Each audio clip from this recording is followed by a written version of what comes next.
Hello, welcome to ECO-595 Business Research Methods. In this video, we will go over Chapter 4, the Business Research Process, an overview. So basically, in this chapter, we will be looking at the steps that a researcher usually take to conduct business research. Typically, business research contributes to decision making. For the management of a company, they often face uncertainty, and they need to make important decisions all the time. There are situations where the management knows things for sure. In those situations, they can make a decision right away. While in other situations, the management need to weigh a lot of options, and they also need to kind of fight against odds or fight against probability to make decisions. What would be the best way to do certain things? In those situations, business research can help. So there are basically two broad applications of business research. One is firm seeking potential opportunities. Okay, that is if a firm is exploring new markets, if the firm is thinking about launching a new product, or the other application is firms dealing with business problems. Okay, that is the firm is facing some difficulties in its management. The firm is not doing as well as expected. Then in such situations, the firm may also seek help from business research. So formally, now since business research contributes to decision making, formally, decision making is the process of developing and deciding among alternative ways of resolving a problem or choosing from among alternative opportunities. So if you think about it, basically, most of the time, the management have several options, and they just need to know which option would serve the best. Now, typically, research can weigh in and conduct research, conduct data analysis to determine which option will bring the best decision or which option will bring the highest probability of being successful. As I mentioned, there are two basic broad applications of business research in terms of decision making. One is there's business opportunity, the other one is business problem. Now, in terms of business opportunity, I want to mention that this is really a very broad application. Okay, well, the world is always changing, right? Something may not work several years ago can work today. So business should always scan the environment to determine whether they should explore new markets, whether they should extend their sales to other markets. For example, there are tons of things that China did not have many years ago. And nowadays, right, a lot of companies from the US and the Europe are going to China and have their stores or products sold there. And it's become popular. Actually, the most apparent example would be McDonald's, right? McDonald's is nowadays, at least very popular, more popular than any other foreign food in China. Now, probably, I guess another popular one would be food from Korea. That's something I know. The textbook gives us a very interesting example. Now, think about it. With the technology advance, a lot of things become possible these days. Think about a few years ago. Can you imagine shopping for groceries online? Now you can do it, right? Walmart, Amazon provide the service saying that yes, you can shop for groceries. Walmart provide this convenience for you and say, look, you shop for groceries online and we gather them together. We get it ready for you. You can just drive by Walmart and pick it up. It's very convenient, especially for people who are busy, right? You don't have time to go to every section of the store to shop for the groceries. Then the store will do it for you, right? And you save the time. Well, time is money, right? So another example is the eBay versus garage sale. In the old days, right, if you have some used stuff for sale, you need to set up a garage sale, put the sign on the traffic through the traffic and say, well, we have a garage sale on Saturday. It's usually over the weekend, and people will drive to your location to look at your stuff. Well, actually, the origination of eBay was really a big garage sale, because with eBay, you can list what you have. Of course, at the very beginning, that's the used stuff listed on eBay. You can say, I have this used stuff and I'm selling for this price. People all around the nation can see it and they are able to purchase from you. You just mail the stuff to the buyer, right? So eBay actually is an online version of garage sale, which is at a much larger scale, right? Business problem, we have it all the time, right? For example, a store could face some difficulty in terms of consumer confidence. The most apparent example would be Chipotle, right? We all know a few years ago they faced the crisis when their food E. coli were found in their food, right? So they face this challenge of rebuilding the image of the restaurant and attracting customers, keep their current customer and retain their old customers. Okay, that's the business problem. Now, sometimes the decision making is not so easy actually for the management, right? You may only observe symptoms instead of the real problem, okay? And these symptoms are the signals of a problem, okay? They are caused by the problem, but you may not be able to see it clearly. And for such situations, research will also be able to help to identify the real cause of the problem. So what is the research role in decision-making process?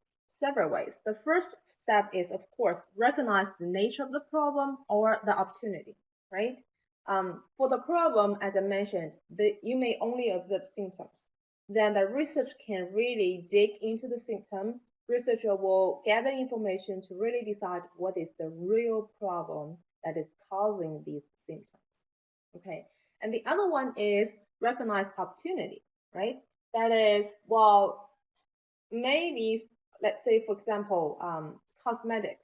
50 years ago, if you, as a US company, if you are thinking selling cosmetics to China, never mind, don't even think about it. You will fail, because in those days, cosmetics is not even popular, but most likely not acceptable to the majority. Okay. Now, as I mentioned, world change, right? Environment change, people's notion change. Everything is changing every day. So nowadays, right? Don't just talk about cosmetics. A lot of things are more popular in China. A lot of things from the US are more popular in China than before, right? So there are gonna be some points when the cosmetic manufacturers or retailers say, well, let's scam the environment, let's scam the market in China again and try to decide whether it's an opportunity for us or not. So for that case, research can help, because you can conduct research to survey the customers in China to see whether the view of cosmetic has changed or not, whether they're more acceptable cosmetic or not, and whether they are willing to purchase imported cosmetics. So that's how research can help in decision making. And the second is research can help identify how much info is currently available and how reliable it is. Okay, so during the research, you're gonna talk to people, gather information, and you will be able to tell how much information is available right now. And the third one is determine what information is needed to better deal with the situation. Well, most of the time when we talk about business research, it involves data analysis. That is, the researcher needs to gather further information based on what's going on right now, analyze the information, and eventually come up with market intelligence, which is basically conclusions from the analysis to help the management to better deal with the situation. So basically, these are the three steps a research can help in decision making. So one business research is needed for decision making. Well, it depends actually. If there's certainty, that is, the decision maker has all information needed to make an optimal decision, then business research is not needed. This is where business research can help. That is, the manager has the general information. The manager knows the general nature of these objectives, but the information about alternatives is incomplete. Okay? For example, firm refinancing, right? So suppose this firm A is thinking about refinancing, right? It has several options, and the firm definitely needs to conduct research to determine what is the best way to do the refinance. And if they are thinking about IPOs, what is the price of the IPO? How do they do it? Which way they want to do it? So all of these will require information, will require business research. Now the last situation is ambiguity. All right, this is much more difficult. Because when you have ambiguity, okay, the management may not be clear about what's going on. They may not know their objective. They might not know what decision making they need to make. But business research can still help. Okay. Here's one example. Say that suppose for a fast food restaurant, okay, maybe they are experiencing small changes in the sales of an individual item, okay, but there's no change in the overall sales. Okay, so such thing we call the symptom. You observe declined sales of individual items. Okay, we call the symptom. Well, the symptom may not point to a problem because you cannot summarize from this drop in sales here and there to say, oh, we have some issue going on. However, okay, when the symptoms develop, when you notice that the overall sales is declining, then this is something more apparent. You definitely need to conduct research to find out what's going on. There could be several reasons. Number one is, look, consumers' taste just changed. Our taste of food changed over time. We maintain a rough same taste for what type of food we want, but our subtle taste will change. Okay, and new food become popular all the time. So as restaurants, you definitely need to keep an eye at what consumers want now these days, right? So maybe the food offered by the restaurant is not catering to what consumers taste. Or maybe there's new competition around. Maybe there's a new fast food restaurant open recently. It could be that your competitors is running a promotion, so consumers are attracted by their promotion. So there's a lot of reasons for this, and business research will be able to help to dig out the real reason. Okay, and the real reason could be several of them. It could be the competition effect. It could be the taste effect. Could be a combination of several reasons.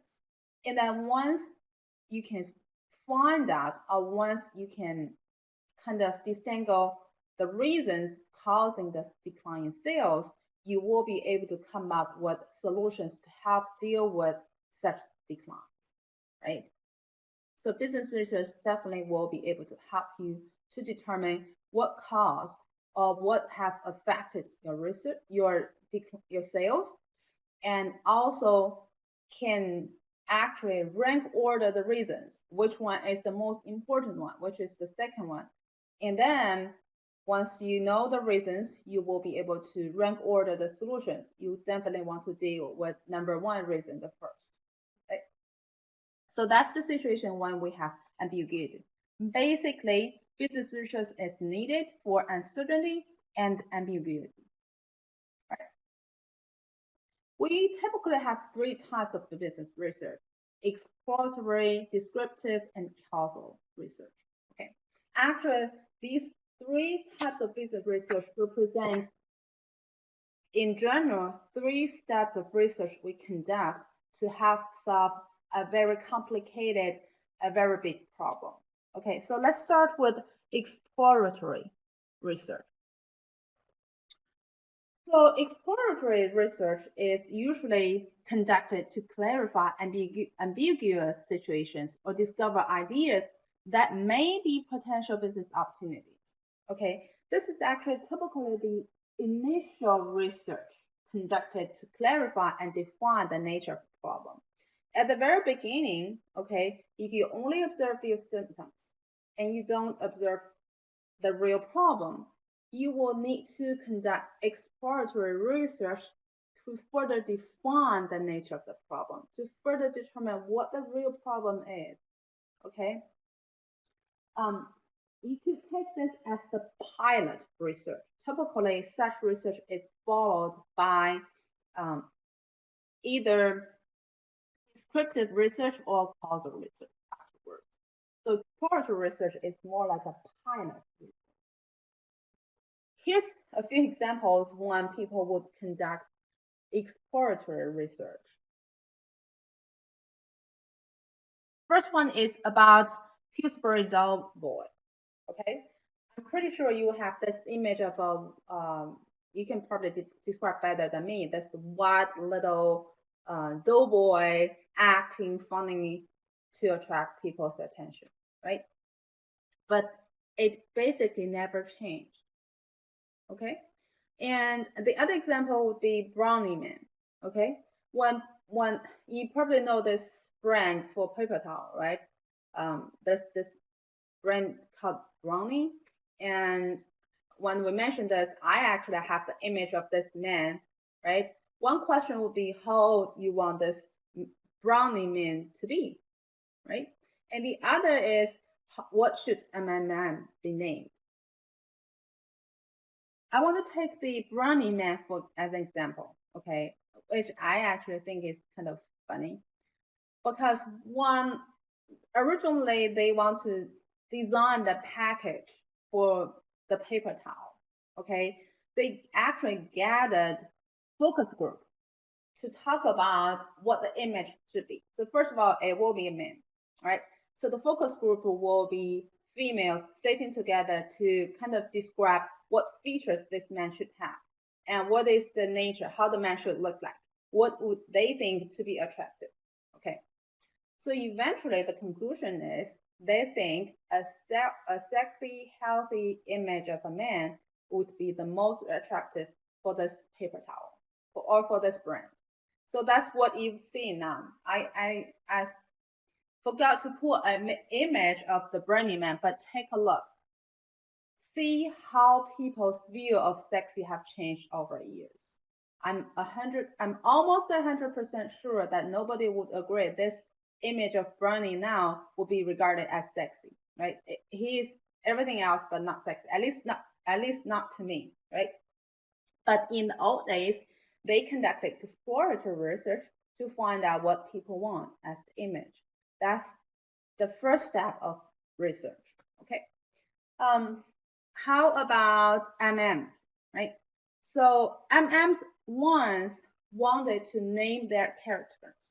So they also conducted exploratory research and asked people, so what do you want to name this one? What do you want to name that one? But it turns out what they found actually is people just pay more attention to color than the real character. So they've decided, you know what? Let's go with what people want. So they actually gave up the plan to name the characters. Instead, they just use the color blue, yellow, red, etc. Okay. And now, how about Mr. Peanut? I do have an image of him here, right? That's Mr. Peanut. I'm sure it looks very familiar to you.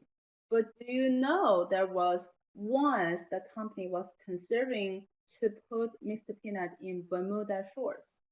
They thought some change, some variety may attract more customers because you always worried that while people have been looking at the image for a long time, maybe they get bored. Maybe we should put some variety. Maybe we should change the image a little bit, right? So they did try Bermuda shorts, and guess what? Why you don't see it nowadays? Because it's not attractive to people. Because after the exploratory research, they find out that's not a good idea. Okay, so that's what exploratory research can help with different companies. The next thing I want to talk about is descriptive research. Now, descriptive research is usually the second step, okay, depending whether you need exploratory research or not. Descriptive research describes characteristics of objects, people, groups, organizations, and environment. So basically, as you can tell, descriptive means you want to describe something. You want to paint a picture. You want to answer who, what, when, where, why, and how questions.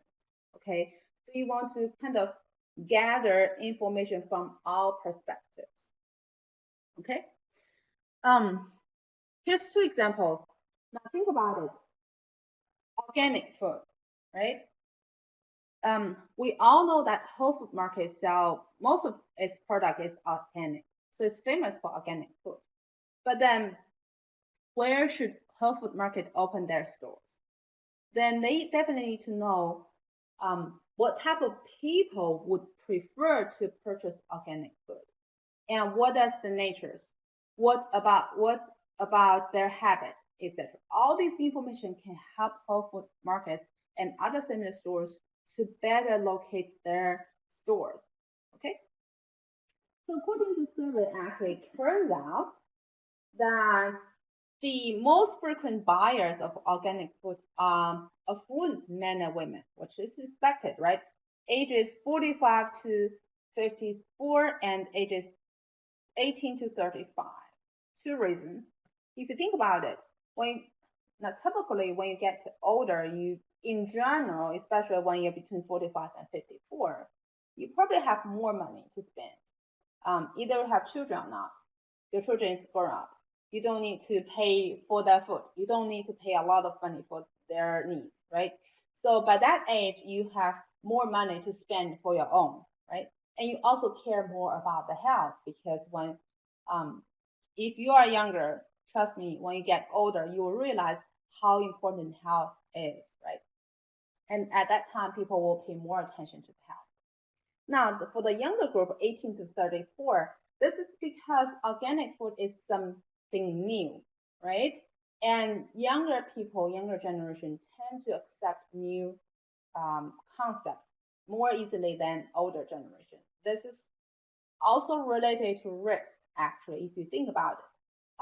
As we discussed before, it's actually related to age, right? When people get older, they are more risk averse. And same thing, so younger people tend to accept new idea, new stuff, new innovation, things like that. So this is expected. And what else they found? Well, they actually also find that consumers who buy organic food are not brand oriented. Actually, if you ask me, I do buy organic food from time to time, but if you ask me, I cannot name a brand. Actually, most people will pay attention to as to whether it is organic or not. The difference is between organic or non-organic. The difference is not between this brand and that brand. What else? They also find that those people tend to live in coastal cities with large population, actual population over 500,000, and most of them are in the West Coast. This is also related to, I guess, people's perception about the environment. Now, in general, because I do research in environmental economics, in general, West Coast is relatively more environmental friendly than people in inland, right? Actually, when I first looked for a job, I know my major is economics, and I looked at research in environmental economics. And then I find my first job in Texas. So my colleagues and my friends were joking with me, wow, you find the perfect location for your research. I said, yes, of course, I can contribute a lot there. Anyway, but in general, nowadays, people pay more and more attention to the environment, right? I believe many of you recycle, right? That's really one way to contribute to the environment. The other example is about online MBA, as what you are doing right now, right? You are taking an online MBA program. Now, what if a university is considering to launch online MBA program? Well, the university definitely needs research, which it is good with, right? The university is really good with research. They have a lot of researchers. So for the online MBA program, the university definitely needs to know what type of students they would attract and how these students will behave, right? And what are other things they could know about such students. So research has found out that online MBA students tend to be older than the traditional one. The average age is 30 years old. For certain reasons, right? When you talk about online MBA, the first thing comes to my mind is it is convenient. So we would expect a lot of people take online MBA while working full time, just like many of you are doing right now. The other thing they found out is the online MBA students tend to live in rural communities. Yes, because it's convenient. You don't need to drive long way to go to the university. And they tend to be more introverted. I have a say about this. I think that is true maybe at the very beginning of this online program offering, but nowadays it's a mix. At least according to my interaction with my students, my online BA students, I think that's really not the way. There's a mix. However, I do think this applies to myself. I can remember when I was in graduate school, I prefer to take online courses to in-class courses because I know myself is more introverted, which is kind of ironic. I know I'm teaching in university. I need to talk pretty much all the time. I need to talk to students, talk to colleagues. I need to teach classes, but by nature, I'm introverted. If I have a choice, I'd rather stay at home, not talking to anybody, including my family. I just need some time for myself to, if I could avoid talking, that would be the best thing I want to do. So anyway, and they also find, as expected, online MBA students have a much heavier workload, right? And the other thing they find out is MBA students have a higher drop-off rate. Actually, about 14 of the online students drop the course before it's finished. Now, in comparison, in the traditional class, the average is only 7.2%. And this is also kind of expected because for the online course, sometimes people may not know whether it would work out for him or her or not, right? You have a very busy schedule, you sign up for online course, it turns out there's too many conflicts, then you have to drop the course, which is really understandable. Okay. So just within descriptive research, there's one thing called diagnostic analysis. Okay, for the diagnostic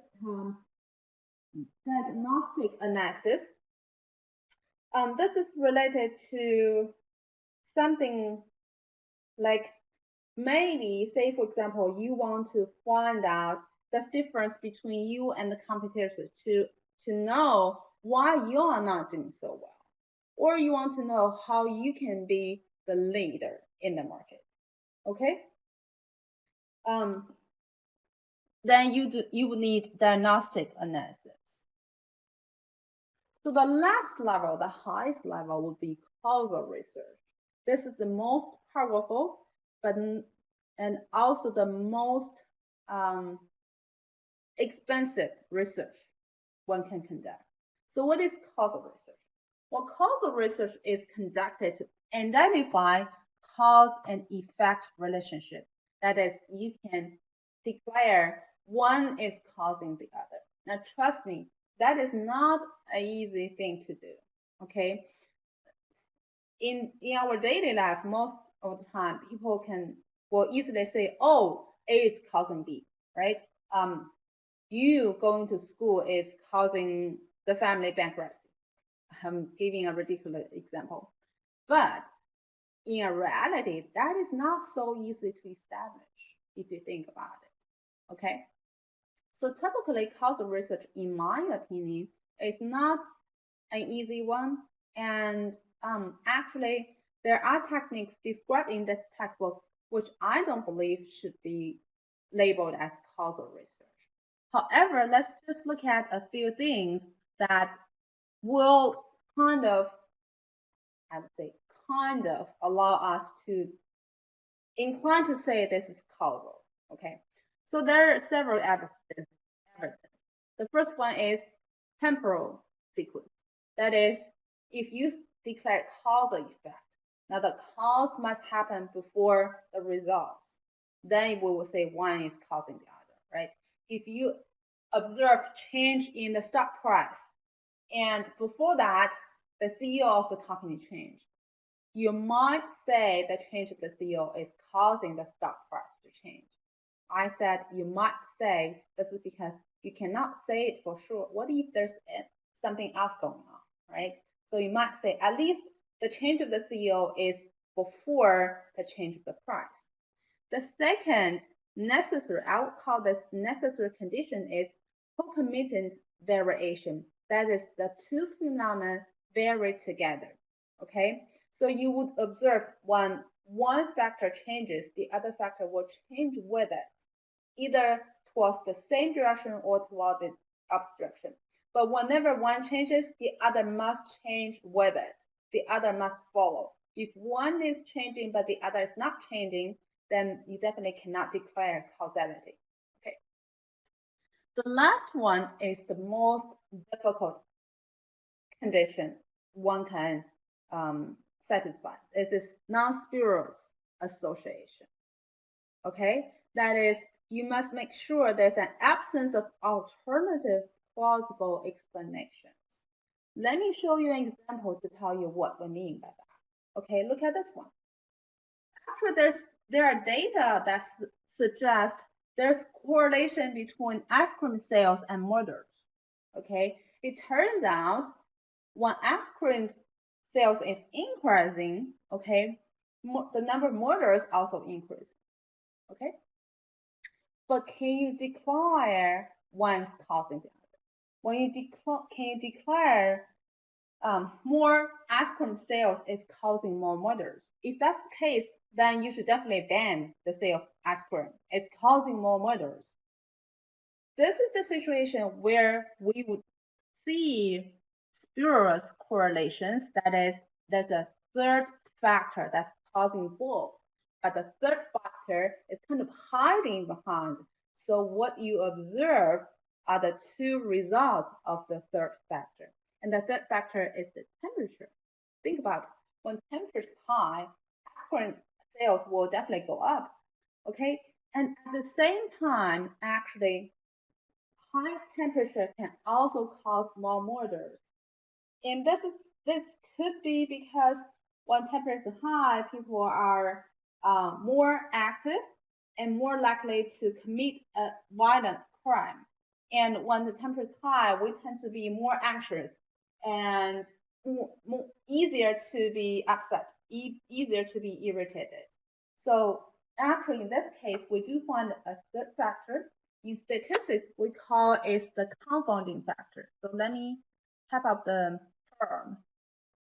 We call it confounding factor. Okay. The confounding factor could be sometimes really subtle and hiding behind, but it's there. So the confounding factor usually is the, I guess, the reason when sometimes people say there's causality, but actually there's not.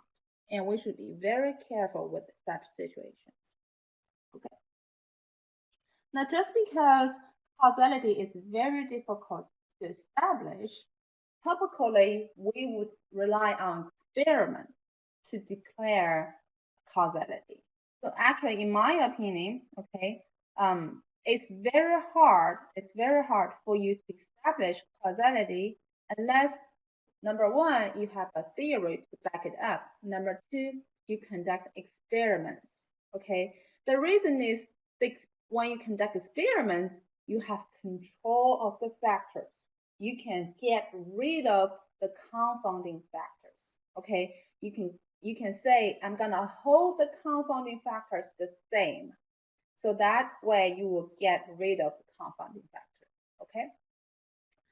So experiment is a carefully controlled study in which the researcher manipulates a proposed cause and observes any corresponding change in the proposed effect. That is, you could manipulate the cause. You could control everything else to be the same, just change the cause to see if there's any effect. If there is, you would say, oh, this is the cause.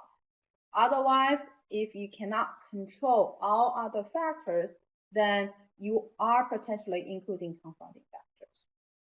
Okay. Now, test market is usually considered as experiment. It's actually used a lot because in test market you could control to a certain extent the environment, the market. And for example, McDonald's actually is quite famous for its use of test market as one of the companies. So at one point, recall, I guess it's 5-10 years ago, we started having Wi-Fi in those restaurants, in fast restaurants, in a lot of locations, and Starbucks is among one of them. Then McDonald's. If you think about it, when a certain store is willing to provide Wi-Fi access, they would face many different supply, I guess, carriers or providers, right? Different companies can provide Wi-Fi access to the store, and the store will need to pick which one serves the purpose best. So McDonald's actually conducted experiments to determine which provider serves the purpose best. They actually selected 3 different rival Wi-Fi service providers, okay? And they used these 3 different services in different locations. And then they analyzed the cost, they analyzed the service, they also asked consumer feedback to better determine which one they want to use as their main Wi-Fi provider. Okay. So that is a market experiment. The other thing is, think about it, when you have a new package of a product, when you have a new product, you may want to test the market. You may want to sell the product in a few selected locations to see whether it will be popular or not. That is also experiment. Here's another example. A store is considering what price they should sell for this Wii box, which is and what they are considering is from what channel they want to distribute the product and what price they want to use. So they could set up an experiment like this. They could select several locations, use different distribution channel, and set different prices. This is a controlled experiment because you definitely varies the cost, which are the price and the distribution channel, to see the results, which way will give you the best sale. Okay, so this is another example of the experiment.